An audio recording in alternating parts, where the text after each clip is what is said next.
So I'm hitting the record. Welcome, everyone, to our session today on culturally attuned action planning for prevention and recovery in FCS programs. I'm your facilitator, Amy Banco, from Rutgers University, from the Integrated Employment Institute, and it is great to have you all here today. Thank you for introducing yourselves in the chat. Again, we have so many wonderful, diverse practitioners in this virtual space. Tuesdays, every third Tuesday, um, for this fiscal year, Washington State is offering the Cultural Responsiveness Learning Community Series. That is today's session. We are focused on looking at how to build cultural attunement, culturally attuned services. How do we incorporate a cultural framework and lens into our service conceptualization and service provision. I want to note that today's webinar is hosted by DBHR through the Washington State Healthcare Authority. Today's session is hopefully going to be very interactive. We encourage you to ask questions using the chat feature. We'll be doing some breakout group room activities where you'll get an opportunity to meet with your virtual colleagues, talk about the material, apply the material, and then we can chat about it in our larger space, our larger room. A note about artificial intelligence, automated note-taking bots, similar tools during Washington FCS events or meetings requires prior authorization or approval. Unauthorized use of such tools is prohibited to ensure the privacy and confidentiality of attendees present. Any recording that is created through AI is not recognized as an official recording of this session, and Washington State reserves the right to exit trainees from the training if they're using AI to take notes without that prior approval. Thinking about how materials get shared from today's session, in terms of materials recordings, they will no longer be emailed to participants. Materials will be uploaded to the chat during today's session. And the facilitator, myself, will upload the PowerPoint, as well as our handouts. Everything will be entered into the chat and you can download. The recording for today's session will be available on the HCA FCS channel, which is the Foundational Community Supports YouTube, and about 2 weeks after today's session. And just a gentle reminder, I like to be mindful of our learning environment, our virtual space. When we think about our cultural responsiveness learning community and other offerings throughout the training series for this year, we think about community learning guidelines. And that really emphasizes that we are in this space co-learning together, that everyone here has immense expertise, experience, knowledge, and competencies that we all bring to this space, and we're learning from one another, right? That learning is always bi-directional, that we are maintaining respect in our communication, our interactions, and our virtual learning classroom for all of the complex and beautiful identities that we bring into the space. We hope that people can be present and engaged with curiosity, and that we set the expectation of a stigma-free zone as we interact in our virtual classroom. So for today's objectives, we are looking at describing this SAMHSA-modified version of RAP, and looking at how this particular wellness tool can be leveraged as an evidence-based practice for FCS programs. We're going to look at a modified version of RAP that has been inclusive of culture and utilizes the lens of culture as a wellness framework to support individualized wellness planning. And we're going to apply culturally responsive action planning strategies, hopefully in our FCS service settings. And if there's anything that you're looking to incorporate in today's session, things that you might want to learn, touch upon, you can put that in the chat. I want to make sure that today's time is intentional and that we are meeting your needs. I'm going to put the first tool into the chat for your download and usage. And so this tool is the action planning for prevention and recovery. I'll be mentioning this throughout today's session, so please go ahead and download this toolkit. It is a 30-page workbook that will allow for you to take today's content and apply it to the people that you are working with. This will be a toolkit that you can print out or send to each participant that you're working to really bring in some cultural responsive wellness planning.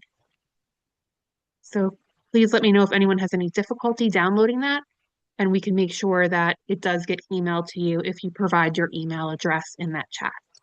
So a little bit about cultural responsiveness and the series as a whole. It involves understanding and appropriately including or responding to culture, right? And that variable of culture um, in terms of our service provision, in terms of people that we're providing supports to, right? And the full range of dimension of diversity and cultural identity facets that each individual brings into our service space or into their community. Cultural responsiveness requires valuing and seeing diversity, the strengths in diversity, seeking to further understand cultural knowledge, working towards cultural humility, that mindset of being a perpetual learner or a student in exploring culture, having curiosity about cultural facets, and working towards the creation of community spaces or workspaces where diversity is explored, honored, valued, and expressed with dignity. When we think about cultural responsiveness, again, it really has this piece about honoring all cultural facets. And there are many that we can explore, right, in terms of what is these fractals or areas of cultural identity, right? Each person moves through the world carrying different values, different uh, backgrounds, histories, uh, relationships, participation in different communities, or ways of making meaning. And these things come from, family, from community.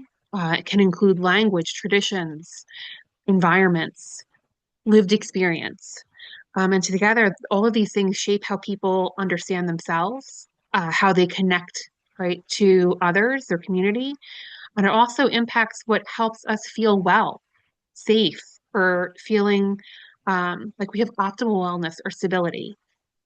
Culture is not just history, background, it's identity. And it actively impacts and organizes our daily life. It influences how we express emotion, how people may ask for help, relate to other people, our understanding of time, approach to work, building connections with others. Kimberly Crenshaw introduced the idea of intersectionality, and that is to describe how different parts of our identities, all these different pieces of this pie that you see, exist together rather than separately, that they're integrated, right? Our experiences are shaped by multiple influences at once, including gender identity, affectional identity, religious beliefs, socioeconomic status or class, migration history, social position. These layers affect how people feel safe, how systems respond to them, or even what opportunities are more or less accessible. Because of this, wellness does not look the same for everyone. For some people, the definition of wellness might mean privacy or independence. For others, it might mean shared spaces, right? Family inclusion, collective decision making. For some, it might be quiet reflection. For others, it's conversation or humor or activity.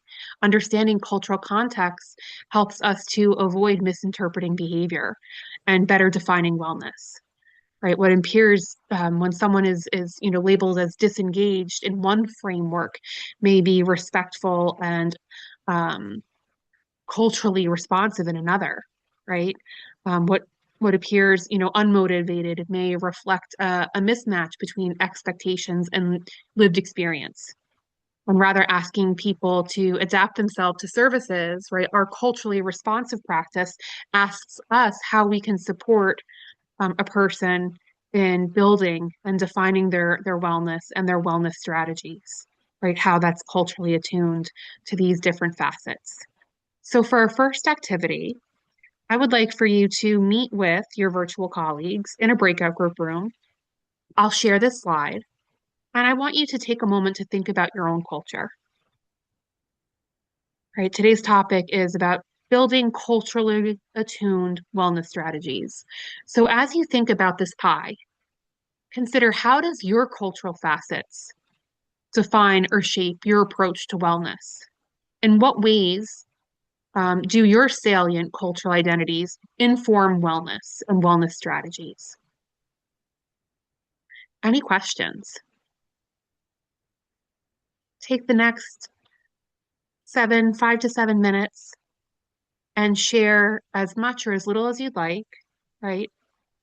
And afterwards, we'll come back and discuss from each group what felt easy to discuss or to describe, right? How was that conversation? What came up? Right. I am going to see if I can open out these breakout group rooms.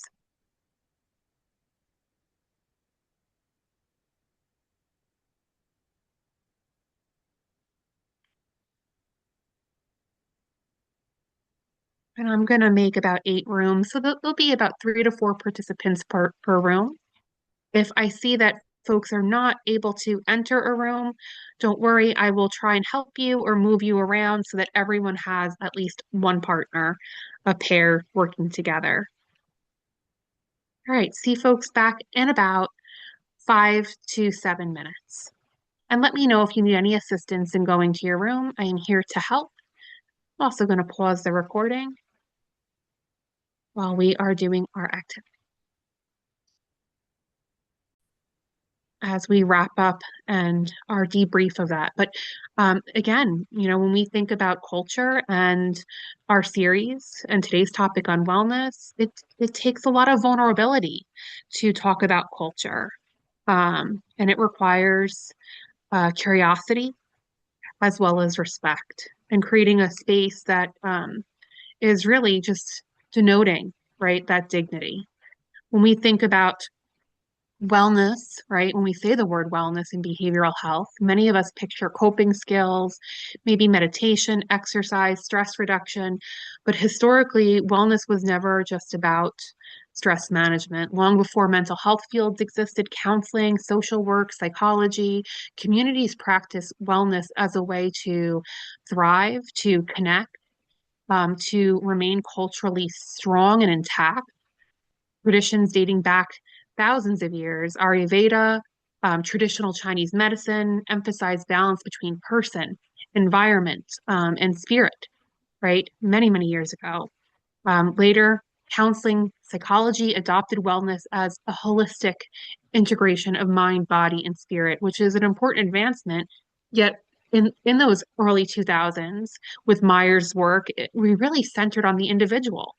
When we think about wellness and decolonizing wellness, that means re-examining and reshaping ideas about health, healing, recovery, well-being, so that they're not limited to Western medical model, individualistic definitions, and instead include culture, community, lived experience, like many of you identified in your group, identity, land, spirituality, collective healing. In simple terms, we think about wellness. It's wellness according to whom, right? To Nicole's point earlier. And then rebuilds wellness so that people, especially people who have been historically marginalized, get to define wellness for themselves, right? And many communities never lost that understanding that wellness is collective. For Black, Indigenous, disabled communities, queer communities, wellness has historically functioned as self-preservation under unsafe systems, maintaining identity, relationships, and safety in environments that may have actively threatened them.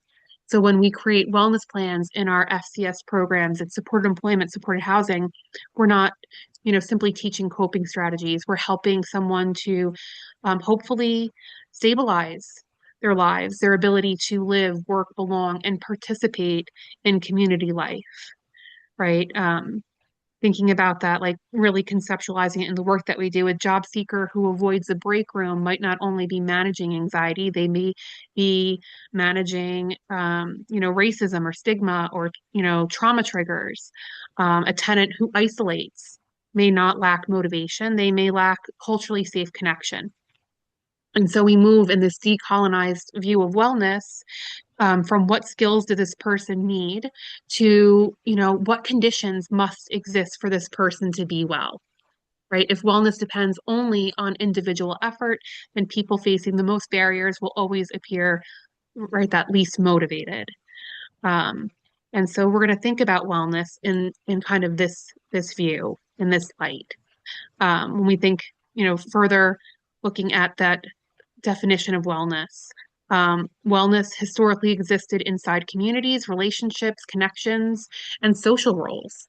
Modern behavioral health often reverses it in that, in that medical model, we wait for someone, to be stable enough before work, before housing or participation. But research across our fields of supported employment, supported housing, across many psych rehab modalities of services consistently show the opposite. What do I mean by that? Employment and housing are not outcomes of wellness. They are conditions that create wellness. People can become more well, more stable through access to meaningful roles, connection, identity, not, before them. Um, and so we think about supported employment and supported housing. They are not services that follow a person's recovery completion goal. They're interventions that produce recovery, right? A job can offer wellness by regulating sleep, giving a person identity, social connection. Housing can regulate safety, nervous system activation, right? Um, and so when we think about this wellness model, it really aligns with the work that we do. Think about someone that you support currently, and you could put this in the chat, right? Did their wellness improve after they obtained housing or they obtained work, right? Did you observe that? So many times I would see in support education, someone pass the class, uh, get to cap and gown, get to graduate. And, right, those things really were impactful, right? I see some things coming into the chat. Yes, basic needs being met first to develop wellness. Yeah. And accessing again these different supports, right? Supported housing, supported employment, through that cultural lens can help people to achieve better optimal wellness, safety or stabilization, right? Thinking about well-being again, um, and just ultimately making that point, right? Wellness cannot be understood apart from cultural, socio-political, or relational contexts in which people live, right? Um, it's integrated and impacting and bi-directional.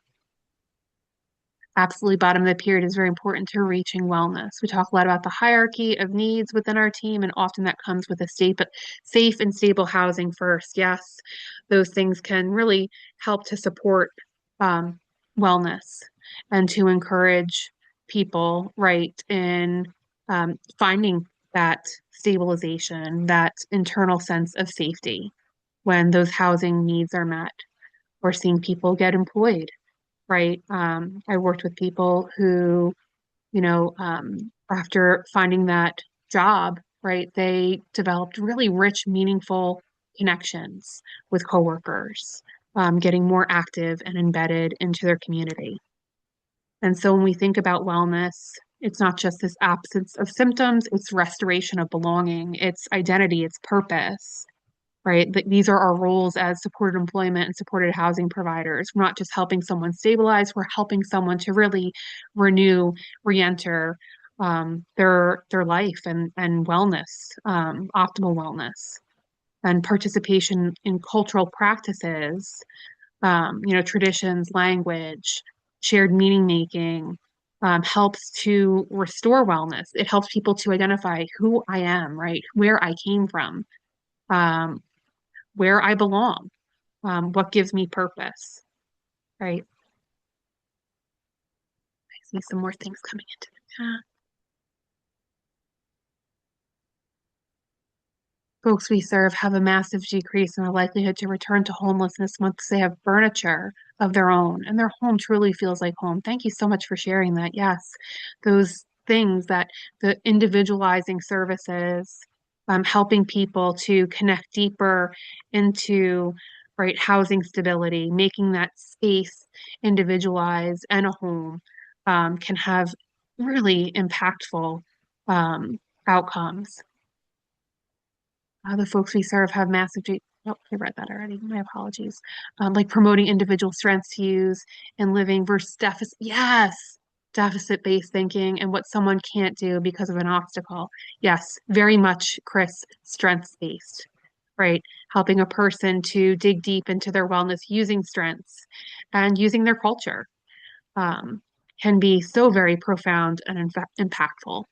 Um, so thinking about this wellness model, behavioral healthcare did not always organize services around wellness.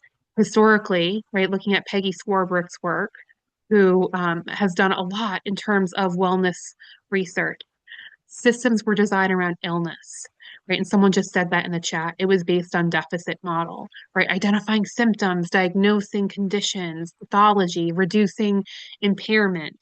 As recovery-oriented practices developed, people with lived experience began emphasizing something really important. Symptom improvement did not automatically translate into quality of life. In response to this, holistic models began to emerge um, in looking at health and the promotion of health and wellness. And in the early 2000s, Peggy Swarbrick from Rutgers University organized these ideas into the 8 dimensions of wellness. The goal was not to replace treatment, but to give practitioners and participants a shared map, right, of the ideas that influence their wellness, their satisfaction with life, and their functioning in the roles that felt meaningful to that, whatever that may be. And this model describes wellness as an active and ongoing process that's shaped by the person's choices, right? They're their own expert, their habits, opportunities, and environments that they are engaged in instead of a single outcome or these like clinical outcomes that people in this medical model were focused on, right? Wellness becomes a pattern. Um, in terms of changes in parts of one's life that can ripple into others. And so Peggy's model, again, included 8 domains, as you see here. Um, the emotional domain, awareness and expression of feelings, a way of responding to stress, of feeling like you have, um, ability to regulate the tools and practices to regulate that emotional wellness, physical wellness, which can include sleep, nutrition, movement, right? General health maintenance, um, social wellness, right? That social domain, which is, uh, relationships, connection, participation with others in ways that feel good and right. Spiritual wellness, which is not just about religion. It can include religion, but it can include, meaning making, values, purpose, guiding core beliefs. Intellectual domain, which is, the student role, learning, curiosity, problem solving, feeling like you're stimulated intellectually or cognitively. Environmental wellness, which is a lot of, what we do in supported housing, having that stability of living space, comfort, right? That you feel safe, um, that your house feels like your home, like someone mentioned earlier in the chat. Financial wellness, access to money, and the ability to meet those basic needs that we were talking about, right? That Maslow's hierarchy. And then occupational wellness, which is what we do in supported employment, helping people to explore the role of work and how work supports recovery, looking at meaningful daily activity, and taking together these domains helped programs and providers move from asking, is this person stable, um, to is this person able to live the life that they want, right? Are they able to um, engage in these domains, right? And I think in our work, this framework is especially useful because, um, when we look at wellness and stability, challenges often originate in maybe multiple domains. Meaning like difficulty maintaining work can include, sleep patterns, which is a physical domain, financial pressure, which is that financial wellness, or, challenges with social connections or interpersonal relationships all interacting at once, right? Think about the people that you're working with. Do you, as you reflect on these domains, do you see a domain that influences people the most in employment or housing and their stability, right? Do you find that there's one domain in particular that comes up with people that you're working with? See some things coming into the chat. As my coach Maslow hierarchy of needs, looking at ourselves and being able to support peers and wellness. Yes, yes, Nicole. I think that is such a great perspective, looking at ourselves first. Um, when we are open to considering, right, what we do with people served and applying it to ourselves, I think there's something that is just so very trustworthy and transparent, where we're open to exploring what we're expressing and engaging with people, right? And I'm actually going to ask folks to do that today. We're going to apply some of the wellness model um, in the toolkit to some of our activities. So the environment, yeah, environment for sure. For supporting housing, supportive housing, of course. Financial, Sabrina, that is big. That is huge. I would see that quite a bit. Financial, emotional, occasionally intellectual. Yeah, so it's the environmental, the housing conditions, physical isolation. So yeah, physical, social, yeah. Um, so Sabrina, that financial again, needing to make amount of money to be eligible for FCS, but cost of housing in Washington being high. Yes, that is such a challenge. Environmental, difficult to break away from peers. Yeah, so we can see very easily how some of these domains could maybe overlap, right? That challenges can trickle down. What's interesting is we now have an emerging 10 model, 10 dimension model. We're taking all of these 8 dimensions, keeping them, and we're adding 2 more. What 2 are we adding? So we are looking again at including everything that was previously present in Peggy Swarbrick's model of wellness, and we're adding identity and culture and digital wellness. Identity and culture and digital wellness. So the model then expands to 10 dimensions, keeping that original framework, but matching some of the more, I think, real world challenges and evolution of our services that we see. We talked about the evolution of being culturally responsive, and that's noted here. And we talked about the evolution of technology in our breakout group session, where you guys were talking about like, those generational differences, right? You were mentioning technology, and that is a part of wellness, right? So again, we see cultural identity, whether a person can exist as themselves, how they engage in their culture, pride in their cultural practices, their language, their race, their gender identity, their affectional identity, disability identity, community belonging, right? Feeling safe in that identity, right? Can impact how someone engages in services or engages in wellness overall. And then digital wellness, which includes phones, texting, apps, social media, um, using telehealth services, online applications, right? Digital wellness is, well, just the digital technology and the use of is essential for things like employment access, communication, social participation. And so I'm curious, what do you think about these additions, adding cultural wellness and digital wellness to these domains, right? Do you find, and this is on page 4 of your workbook that I provided in the chat, all of this is in the workbook. What do you think about these two additional domains of wellness? How do they sit with you? Anything come up?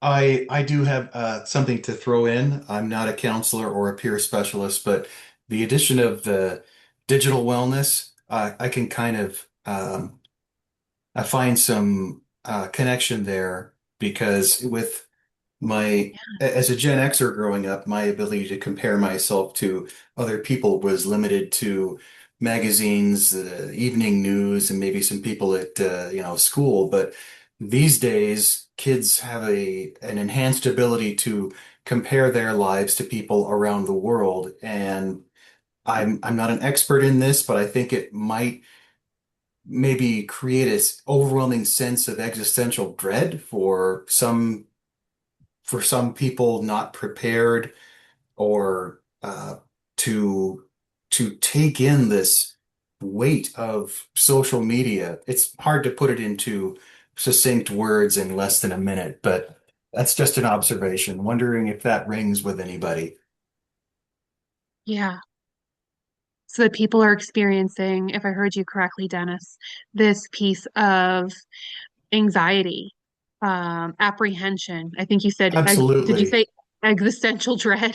Yeah, like a sense of Yeah, why bother when the world is doing all of this. Well, when I was growing up, I couldn't see how people were suffering in Australia or something like that as quickly as I can in this day and age. And yes, double-edged sword. It's you can learn a lot from the internet and you can also depress the hell out of you.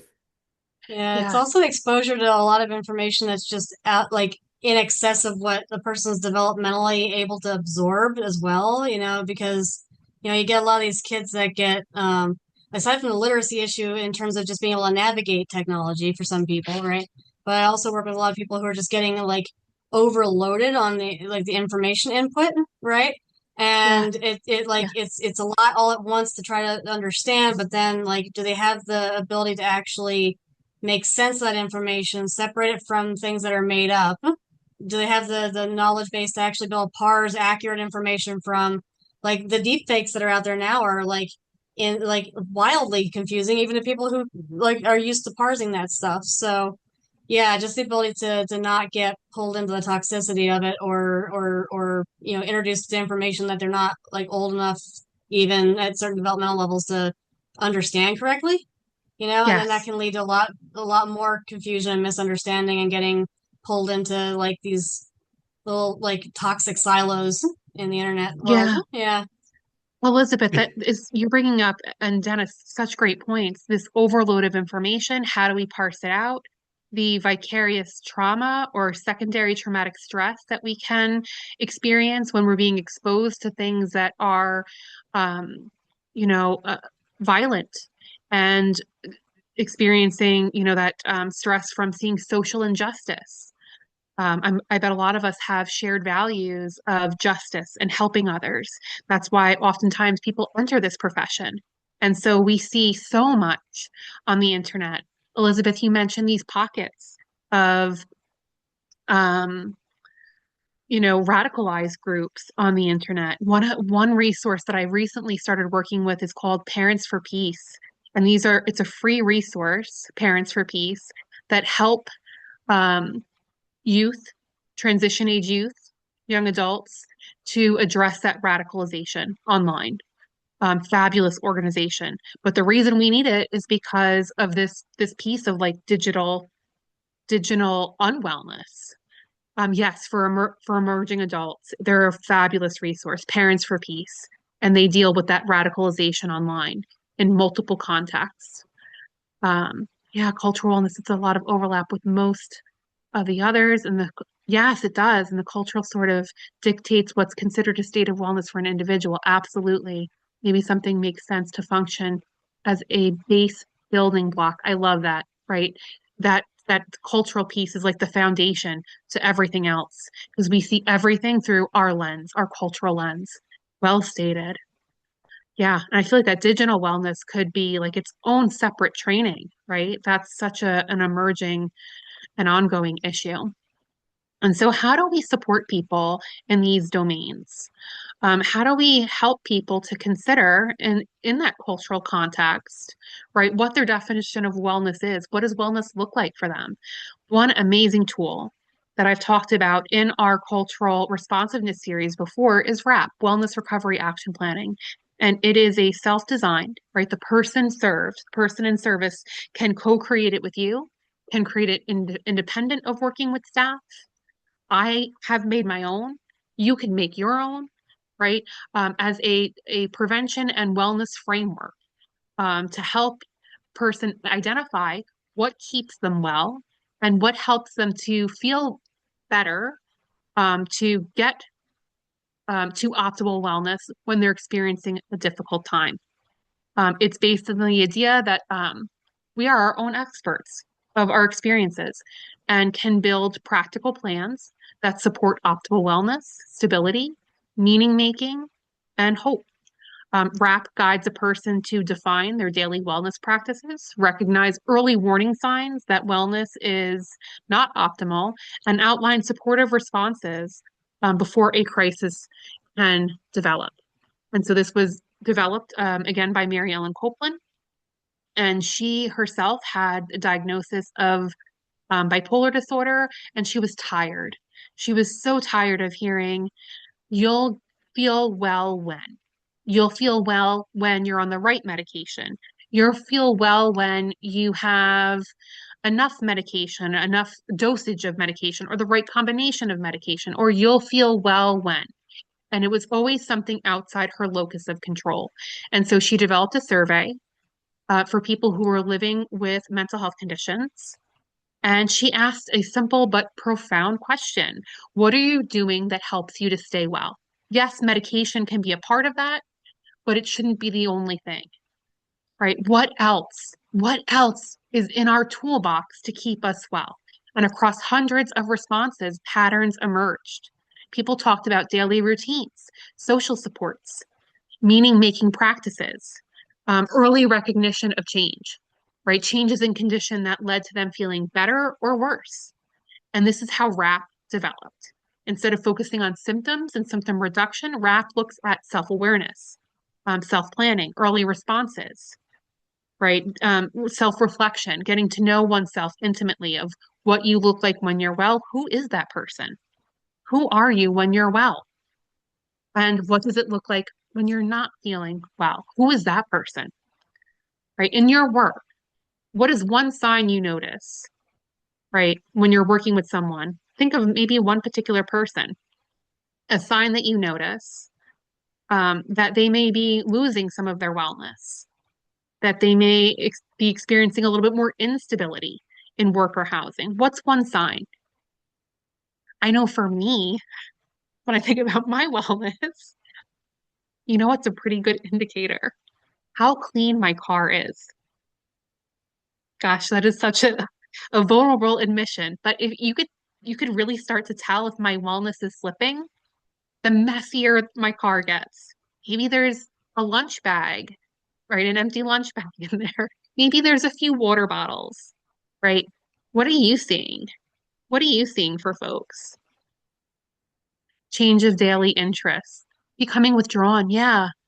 Imagine that WRAP plans must be able to be transitional to stages of wellness. Yes, that's exactly, Chris, you're right. That's exactly what you're going to see in the workbook that I provided. Less talkative, um, diminished interests or hygiene, housekeeping. If you're a clinician planning to work with others on writing WRAP, please write your own WRAP first. Yes, yes, yes, yes. And I want to reiterate, we are not using WRAP today. We're using a modified version that was provided by SAMHSA.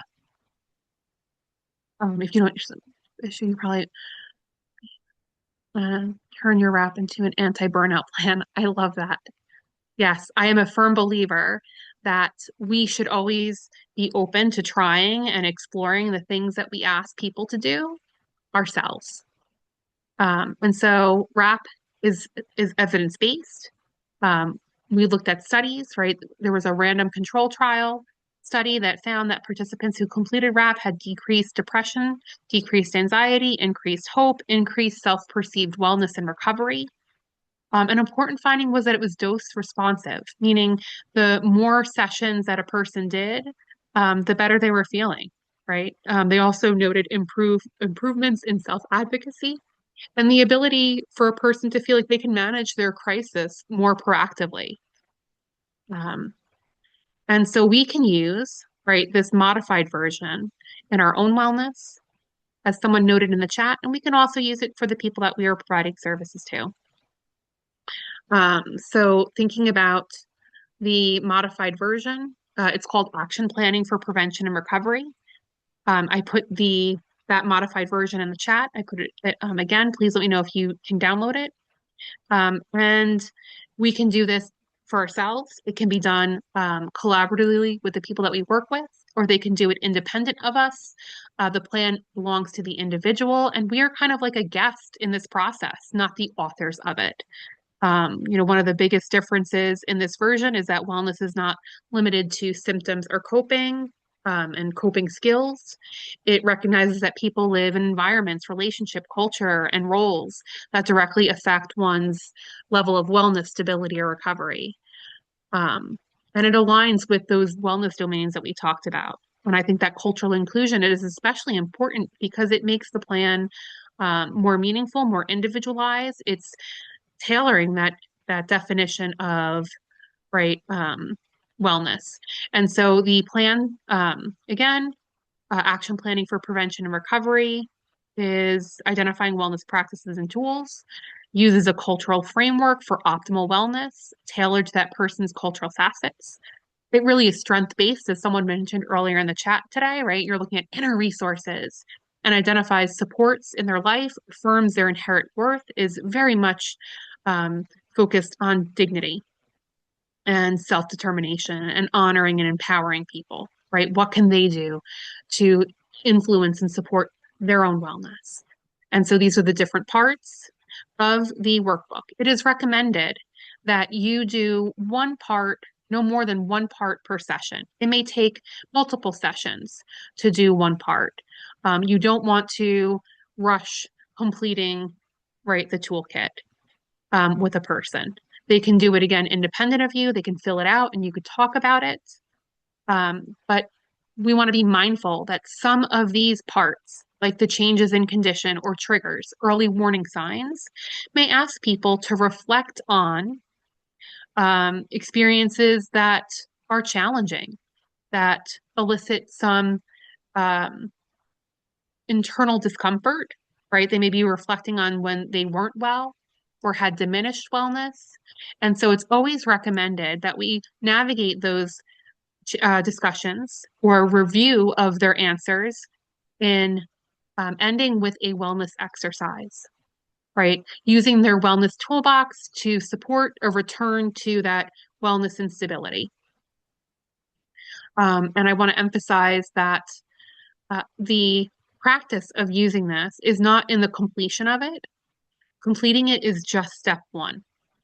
And it will take at least 7 sessions, if not more. The way that this really impacts people is that it's utilized.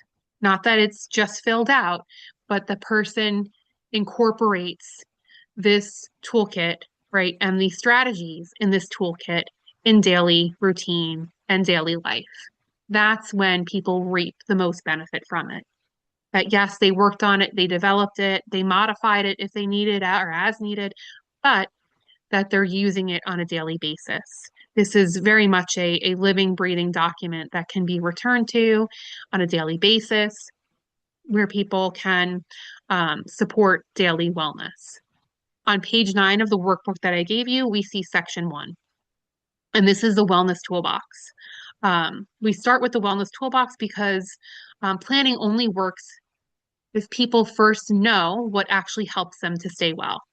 And many plans fail not because people, don't try for wellness, but because the strategies that they have chosen inside them may not match moments where they're experiencing more stress, right? We want the strategies that they're putting in their wellness toolbox to be accessible, realistic, things that people can implement when they're feeling well, but also when they're feeling more stress or experiencing changes in conditions, which are also triggers. So a wellness tool can be intentionally broad. It can be anything that helps a person to either maintain stability, return to balance. Some tools may prevent distress, like routine, structure, connection.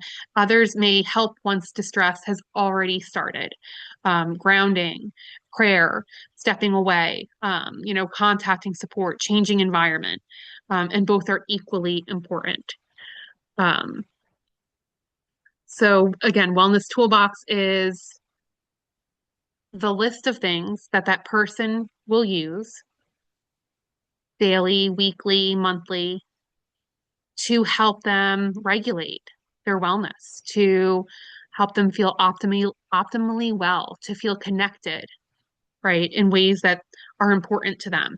The goal is not to create a perfect list, but it's to build a personalized list of resources, strategies. This is on page 10 of your workbook, starting with the dimensions of wellness in the wellness toolbox. And so thinking about that, this is a reminder of those 10 dimensions. And this is where I bring in are we asking people to do things we ourselves would be uncomfortable doing, right? In our recovery-oriented services, the practitioner is not outside the model. We are, a major part of it. We're in it. And so we want to make sure that we um, are practicing or attempting to practice the things that we're asking people to do. We don't want strategies to feel unrealistic or disconnecting, overwhelming, or not culturally relevant. So I'm going to ask you in your small groups again, if you can flip to page 10, or I'm gonna share this PowerPoint slide. I would like for you to consider using these 10 domains of wellness. Which domain are you currently experiencing challenges with? Which domain takes the most effort to maintain? Right? We're not looking at your strongest domain of wellness. We're looking at your more fragile domain of wellness. And in your group, you can write that down and share with your group mates one strategy that you could try to build that domain of wellness and be specific. So if someone might say physical, like I want to sleep better. Make it specific, right? No screens before bedtime. Right? Or if someone's saying I want to be more social in that social domain, be specific. I'm gonna, text my friends, twice a week in an effort to increase that socialization. Right? So in your small groups, again, identify the domain that you would like to strengthen and consider one thing that you could do to strengthen it. And that is kind of the really easy approach or instruction to building a wellness toolbox, right? I'm going to pause the recording. But it sounds like we're seeing the interconnectedness of these dimensions, how we have to strike balance, find balance in between them as we're building out our wellness toolkits. And again, that's section 1, right? Building out those strategies. And they can include, as the workbook goes through, all the ways in those domains that you stay well. Section 2 of the abbreviated RAP, right, is the daily maintenance plan. And this plan is really powerful in that we often build services around identifying problems or symptoms or barriers or, that very like medical model lens that we talked about earlier. But the daily maintenance plan begins a completely different perspective and discussion point. What does this person look like, whether it's myself or someone I'm helping to complete the plan? What do they look like when they're well, when life is going well, when things are okay, when they are, the best version of themselves, right? What does that person look like? Right? A description of what you're like when you're well. And then the wellness tool that you use to maintain that wellness. And the third component of this section is a list of goals, aspirations that can really put into context what that wellness can be used for, right? To encourage that daily wellness. And so I think these conversations are really different. People may have spent years being asked what's wrong. Very few may have been asked, what are things like when things are going well, when things are working well, when you're feeling your best self. And that's a good, I think, discussion point and a different type of conversation. And when we think about this piece of goals and dreams, it's not so much as, what's on their goal plan, but maybe, I mean, they could be aligned, but when we help someone to kind of orient themselves to the future, it can be motivating. It can support them in looking at stabilization practices or wellness practices. And people, can connect their day to something meaningful, whether that be the employment goals or housing stability, right? That's where that may kind of live in this workbook. But put in the chat, who are you when you're well? When you're well, what does that version of you look like? Maybe you're chatty, maybe you're participatory, and engaged socially. Who are you when you're well? Describe that person in a few words. Go ahead and put that in the chat. Who are you when you're well?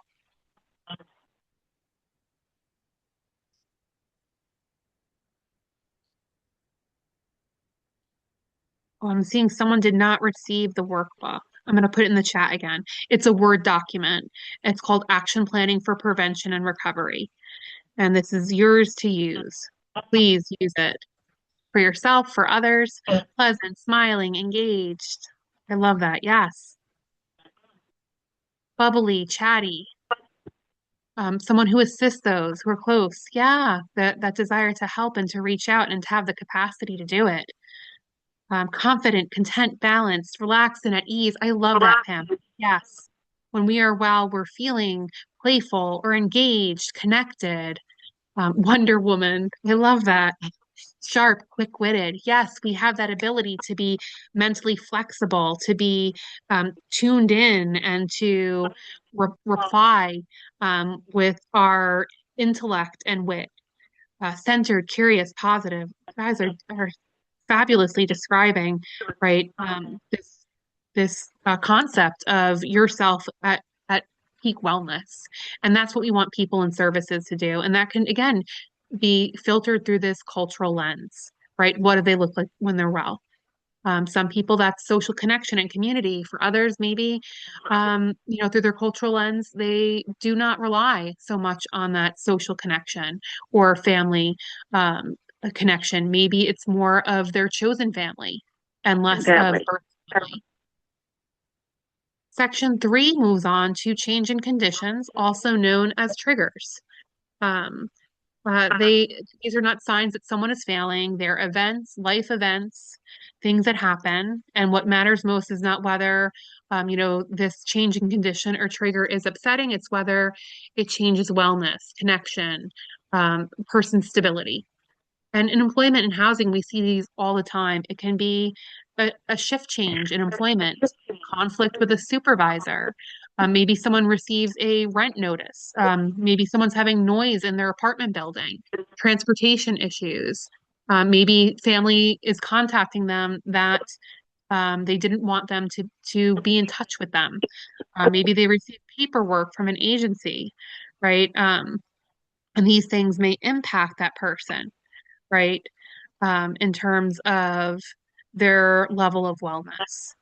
And so we want to list out with them, right? What are the things that impact, right? The change in conditions that can impact engagement, impact their regulation of those wellness domains, right? And when a person can kind of name these things, then they can create a plan to regain control. We help the individual moving from, why is this happening to I know what this is and I know what to do next, right? And so we create a response plan to manage those change in environments, right? We're not avoiding these life events, we're preparing for them. Any thoughts on what changes in conditions may trigger you? For me, I know if I get a vague email from my supervisor, right, got to see you at 4 o'clock, that may be right a condition that elicits some reaction. Anything that comes up for you, right? Change in condition that can deregulate wellness. You can put it in the chat. Section 4 of this plan is identifying early warning signs. And this is on page 18 of the APPR.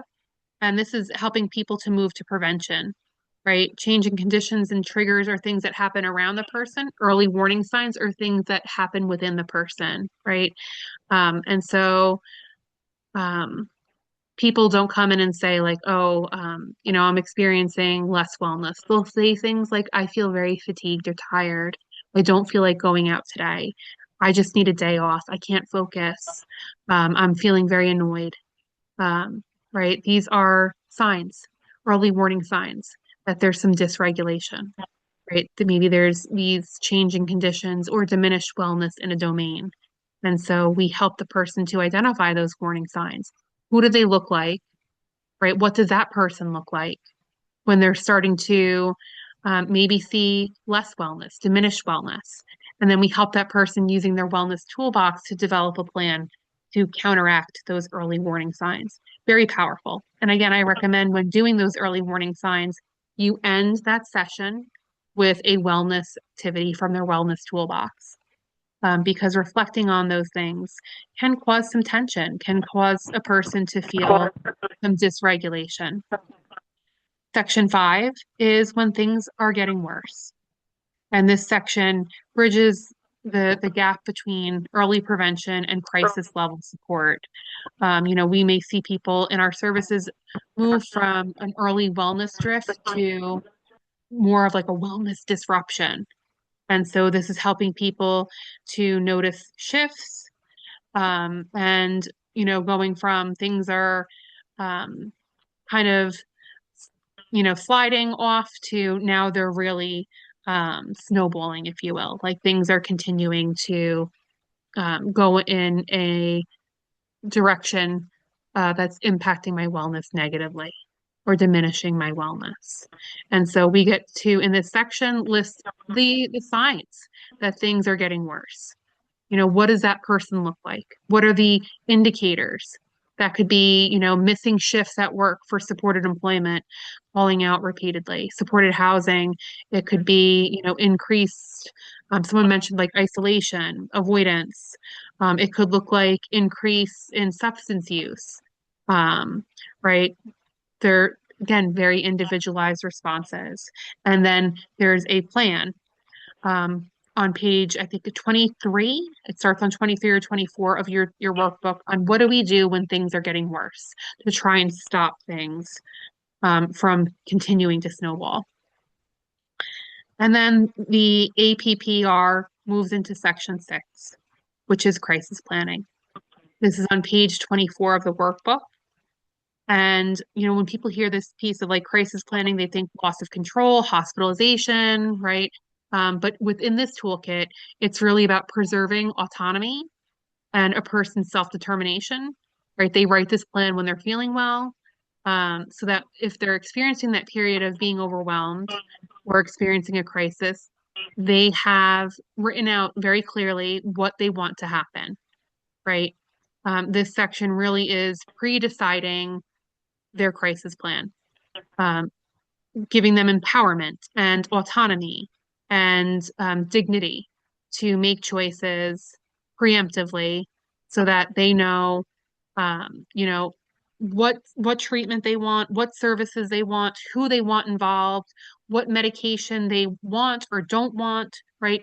It's very thorough and comprehensive in looking at all aspects of how do we support a person through crisis.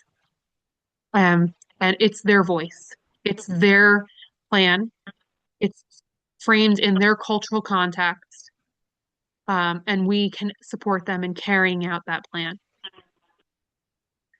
So think about a person that you're working with. Do you know someone that would be open to creating um, one of these plans? Would it be helpful? Do you think it would be helpful for people to have potential crisis plans in place? You could put in the chat, you could unmute. Thoughts about that?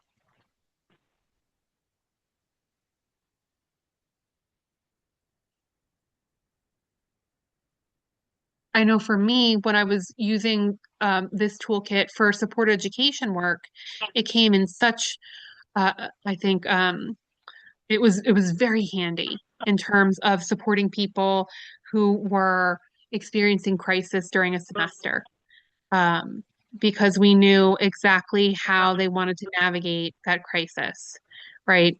That way, if they needed to step away from their semester. They needed to, experience a higher level of service. Maybe they had a hospitalization, or maybe they went to respite services and they had to step away from attending school. We knew who was going to contact the school. If consents had to be in place, they were already in place. We knew who was going to get their work, right? This crisis plan safeguarded their education, as well as their financial aid and their tuition costs, their grades, while the person was experiencing that crisis. Without a crisis plan, right, that person would just step away from school and maybe they couldn't email the professor to let them know they were in the hospital. And maybe they'd be getting Fs. Maybe they would lose financial aid because of those Fs, right? It very easily could snowball, but having a crisis plan in place really safeguarded their engagement with their role.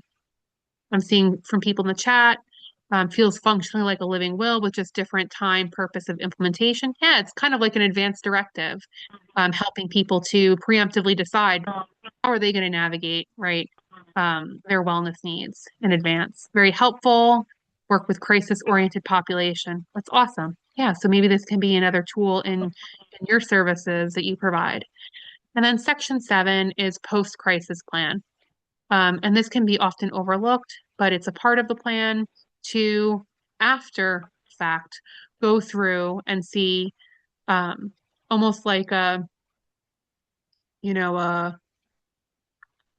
post-mortem, if you will, of like, okay, what transpired, what happened, and what was helpful, what was not helpful, what needs to be modified, how can this be replicated, the things that went well, and what could we do differently, the things that did not go well, right? It's all about um, just reviewing what transpired right after that storm passes and letting the person have active voice, autonomy, and agency in determining, right, what went well with my plan, what needs to be updated, um, and reviewing again the other sections to see what needs to be updated. Okay, so again, just a reminder, the tool itself is very easy to use. It's self-directed. Please feel free to use it with the folks you're working with. And again, it's not about just completing the tool, it's about using the tool, having the person to refer to it daily, updating it as needed, talking about it, right? How are you engaging with your wellness toolbox, right? What are you doing every day for wellness? What cultural practices do you need for your wellness? And helping people to just incorporate, right, the plans into daily life, weekly life, monthly life, whatever the schedule may be in terms of their wellness needs. Any questions from today's session?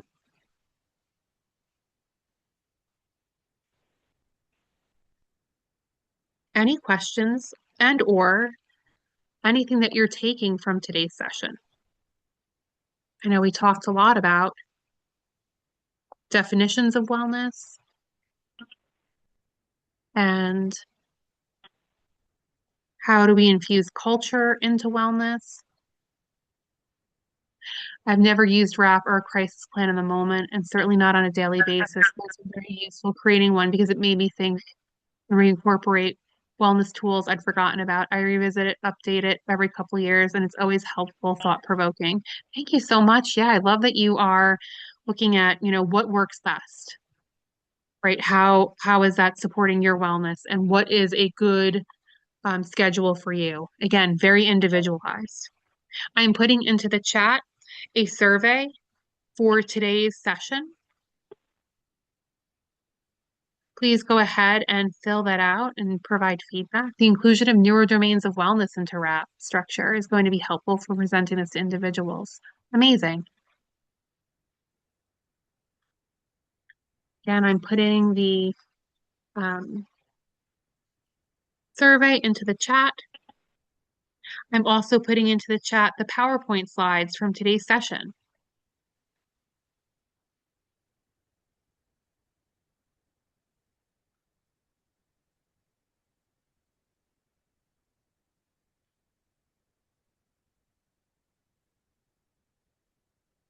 And I will put that toolkit into the chat box one more time. Again, it is yours to use. I hope that you find it assistive, but thank you so much, everyone, for attending today's session. I'm going to stop the recording.